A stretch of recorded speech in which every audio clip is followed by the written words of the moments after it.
Some of the most beautiful things that have survived from the ancient world are pots that have somehow survived time, but they're often broken, and we mend them.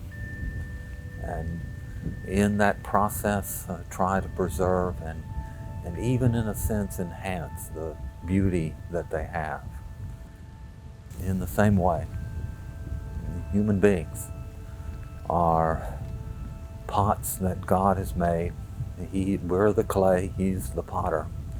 And human beings have faults, and those faults can mar us, but they can be fixed. And if God is the one who fixes us, if we allow that to happen, people come out lovelier, more noble, more precious than they were before.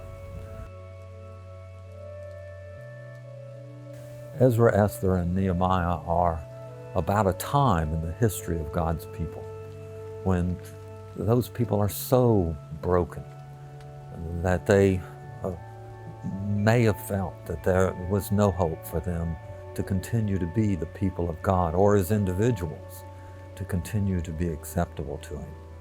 But yet those stories are stories of triumph, of Ezra and Esther and Nehemiah and other people in the story who accept the challenge and are used by God for such a time as this to allow God's people to be mended and made whole again.